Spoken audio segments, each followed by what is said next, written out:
Okay, so let's dive in. There's been a car bomb explosion just outside Moscow. Pretty serious. Yeah, very serious. Initial reports are saying a Russian general's been killed. This was Friday, April 25th. Right, today. And we've got some interesting sources to help us unpack this. News reports, obviously, from Bari News and Al Jazeera covering the immediate event. And there's also that Medusa piece from last July, remember, about a similar car bombing. Exactly. Where that intelligence officer was reportedly injured, that feels relevant now. Highly relevant. And then there's this bigger picture piece from the Intelligencer Journal. Opposition is fatal. Yeah, that one gives a pretty sweeping historical view, doesn't it? Looks at assassinations, repression, the whole context in Russia. It really does. Yeah. So I think our mission today is to kind of connect these dots, look at these sources together, and see, what patterns or insights pop out about this latest bombing. Okay, let's start with the immediate event then. The Bari News and Al Jazeera reports. What are the key details there? Well, they both identify the victim as General Yaroslav Moskalik. He's described as a senior figure in the defense ministry. Okay, and the attack itself? He was apparently killed near his home in Moscow. The reports say he was walking past a parked car when it just detonated. Wow. Threw him several meters, one report said. Yeah, sounds like a powerful blast. Yeah. They're suspecting a targeted attack using an IED, an improvised explosive device. That seems to be the early consensus. And the scene? Any descriptions? Yeah, extensive damage, talk of shrapnel. There were images apparently showing thick black smoke visible even near the Kremlin area. So pretty traumatic, and authorities are looking at what? Sabotage? Terrorism? Both are being mentioned, yeah. Yeah. Sabotage or terrorism, investigators are on it. And Moskalik's background is interesting too, right? GRU. Yes, main intelligence directorate. And he was involved in those talks with Ukraine back in 2015 in Paris. So not just any general. And Bari News mentioned this happened after other blasts in Moscow recently. That's right. 3 other explosions just days before. It adds a layer of tension, maybe instability. Definitely. And the official Russian line. A foreign ministry spokeswoman called it a terror attack, straight up. Okay. And both news outlets draw a line to another recent attack. Yes, they point out this is the second senior military guy targeted like this in about 4 months. They mentioned Lieutenant General Kirillov, killed by a scooter bomb back in December. A scooter bomb. Okay.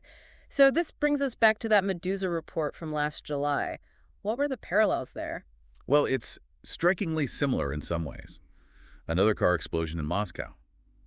The vehicle allegedly belonged to someone in Russian military intelligence. Right. And in that case, the bomb was inside the car, under the seat. Under the driver's seat, yeah. Equivalent to about 500 grams of TNT, they estimated. Not fatal that time, but the owner and a passenger were seriously injured. One guy reportedly lost his legs. Grim. And what about the reaction then? Did they blame anyone? Well, Medusa reported that Russian police were immediately looking into a Ukrainian connection, based on the identity of the injured person, apparently. Though, Ukraine denied it, suggested faulty equipment or something. Right, and wasn't there some confusion about who the injured man actually was? Yeah, a bit murky. Initial reports named an Andrei Torgashev involved with military satellites. Then others said it was a GRU officer with the same name. And his wife denied he was injured? Exactly. Turns out the victim shared the name and birth year, was also military, but not the satellite guy. It just shows how confusing the information flow can be. Definitely. But they did identify a suspect eventually. They did. A Russian citizen, Yevgeny Serebryakov. He apparently fled to Turkey but was arrested there. And the alleged motive. The preliminary info, according to the report, suggested he was acting on orders from Ukrainian intelligence. Again, something Ukraine denied. The Russians opened a criminal case, attempted murder, or maybe terrorism. Okay, so 2 fairly recent car bombings targeting military or intelligence figures, with Russia pointing fingers at Ukraine, at least preliminarily in the 2024 case. Right, which makes that Intelligencer article, Opposition is Fatal, feel even more relevant. It argues this kind of thing, political murder, has really deep roots in Russia. Yeah, let's get into that. It goes way back, doesn't it? Not just a recent phenomenon. Oh, centuries back, to the 9th century, apparently. Then through Soviet times, they mentioned Sergei Kirov's assassination, Stalin's Great Purge. And it didn't stop after the Soviet Union collapsed either. No, the article points to a huge surge in contract killings during the Yeltsin era in the 90s. Over 500 in 1994 alone, mainly oligarchs fighting for assets. And the methods. The article suggests they vary, depending on the message. Exactly. You have the very public stuff, shootings, bombings like we're discussing, which sends a clear, brutal message. Don't cross us. Pretty much. But then there are the quieter methods, things designed to look like accidents or natural causes. Like what? Induced heart attacks? Yeah, or those infamous suicides by falling from windows. Defenestration. Much harder to prove state involvement, allows for deniability. That's chilling. And poisons. The article goes into that too, right? Oh yes, a long history there. The KGB, now the FSB, reportedly maintaining a specialized poisons lab. We all know about Novichok from the Skrekel case. Right. But the article mentions another institute, Gosnani OKHT, developing other nasty stuff. Poisons that supposedly cause madness, or suicide, or even heart attacks that are undetectable in an autopsy. Undetectable. That's terrifying. And they link specific groups to recent poisonings. They do. Bellingcat's work identifying that FSB poison squad involved with Alexei Navalny. And GRU Unit 29155 linked to other poisonings in Europe.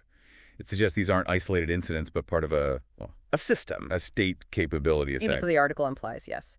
And alongside poison, there's that recurring theme of falling from windows. Defenestration again. A favored method, the article says, because it looks like suicide. Plausible deniability. The article then shifts focus a bit towards Putin's era, suggesting a turning point around 2007. A declaration of war on the West. What's the reasoning? The article frames it as Putin feeling betrayed by the collapse of the Soviet Union, and especially by NATO expansion, which he apparently saw as a broken promise. This sense of grievance, it argues, drives a lot of policy. Okay. And it mentions a particular fixation. Yes, on traitors. Sure. Especially defectors from the security services or Russians who joined the Ukrainian side. A very strong reaction to perceived betrayal. And that connects to another trend they mentioned more recently, the deaths of executives. Right. In 2024 specifically, a rise in suspicious deaths among wealthy, knowledgeable business figures. The dirty money guys, as the article puts it. Often falls from windows again. Often falls, yes. The speculation is it might be about silencing people who know too much about corruption, protecting those higher up the chain. The overall picture the article paints of leadership is pretty stark. It uses the word tyrant. Ruling without law, self-interest first, cruel tactics, fostering paranoia. It's a very critical perspective, obviously. And the conclusion from that viewpoint, compromise is unlikely. Pretty much. That trying to appease won't work, especially as Russian intelligence seems to face few real consequences for these alleged assassinations outside Russia. And they mention the political prisoners, too. Yeah, referencing that 2024 hostage exchange as highlighting just how many people are locked up for political reasons, possibly far more than even their database captures. Which brings us to the database itself within that article. It covers a long period, right? It does, 1995 up to April 2024. It's a long, sobering list of alleged assassinations, attempts, poisoning, suspicious deaths, arrests. Basically, ways critics and opponents have been silenced. And does it specifically mention car bombs, like the ones we've been discussing? Yes, several examples. Zilan Kanyandarbiev, killed by a car bomb in Qatar in 2004. Pavel Shermat in Kiev, 2016. A couple of Ukrainian colonels in 2017. And Daria Dugina near Moscow in 2022. That one got a lot of attention. That's in there too, yes. So car bombing definitely features as one of the methods cataloged.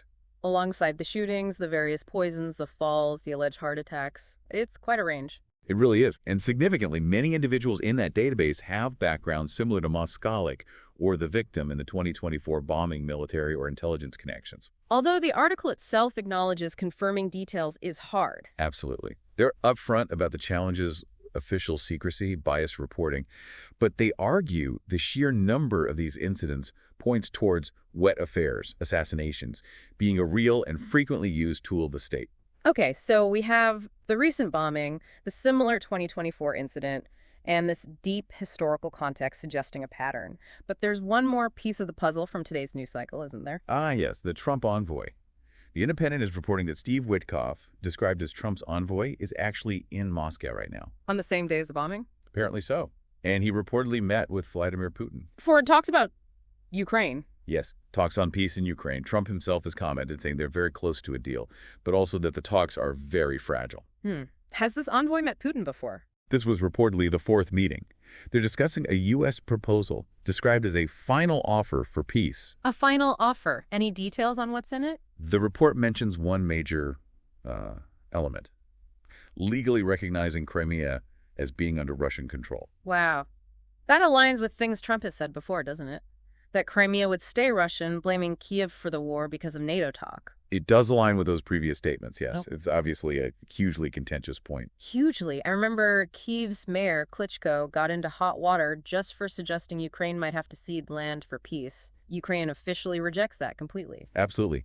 And adding to the difficult backdrop, the UN Refugee Agency is cutting support for displaced Ukrainians because U.S. funding has been reduced.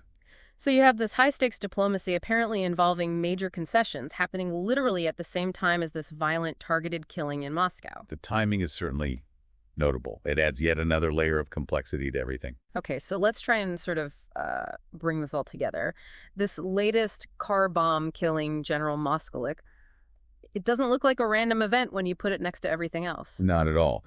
It fits, unfortunately, into that historical pattern laid out in the Intelligencer piece, alleged political violence, often targeting specific types of individuals. And the echoes with the 2024 bombing are quite strong.